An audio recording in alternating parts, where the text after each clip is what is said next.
నమస్తే, welcome to the view point. పశ్చిమాసియాలో ఉద్రిక్తతల నేపథ్యంలో కీలక పరిణామం చోటు చేసుకుంది. హార్ముజ్ జలసంధిలో చిక్కుకుపోయిన విదేశీ నౌకలను సురక్షితంగా తీసుకొచ్చేందుకు ప్రారంభించిన ప్రాజెక్టు ఫ్రీడమ్ కు బ్రేక్ పడింది. ఇరాన్తో దౌత్య చర్చల్లో పురోగతి నేపథ్యంలో దీన్ని తాత్కాలికంగా నిలిపివేస్తున్నట్లు అమెరికా అధ్యక్షుడు ట్రంప్ ప్రకటించారు. ఈ మేరకు ఆయన ట్రూత్ సోషల్లో పోస్ట్ పెట్టారు. పాకిస్తాన్, ఇతర దేశాల అభ్యర్థన మేరకు ఇరాన్పై సాధించిన విజయాన్ని దృష్టిలో పెట్టుకొని ఈ నిర్ణయం తీసుకున్నట్లు ట్రంప్ తెలిపారు. ఈ క్రమంలో ఇరాన్ ప్రతినిధులతో ఒక సంపూర్ణ తుది ఒప్పందం దిశగా కొనసాగుతున్న ప్రయత్నాల్లో పురోగతి సాధించామన్నారు. ఇరాన్ ఓడరేవులపై దిగ్బంధన మాత్రం కొనసాగుతుందని స్పష్టం చేశారు. ఒప్పందంపై పూర్తి స్పష్టత వచ్చేంత వరకు ప్రాజెక్టు ఫ్రీడమ్ ను తాత్కాలికంగా నిలిపివేస్తున్నట్లు వెల్లడించారు.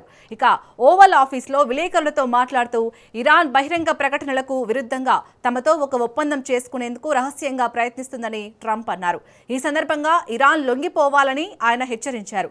తాము పూర్తి స్థాయిలో పోరాటానికి దిగితే వారు దాన్ని ఆపలేరని వ్యాఖ్యానించారు. అమెరికా, ఇజ్రాయెల్, ఇరాన్ యుద్ధం నేపథ్యంలో హార్ముజ్ మీదుగా నౌకల రాకపోకలకు తీవ్ర అడ్డంకులు ఏర్పడిన సంగతి తెలిసిందే.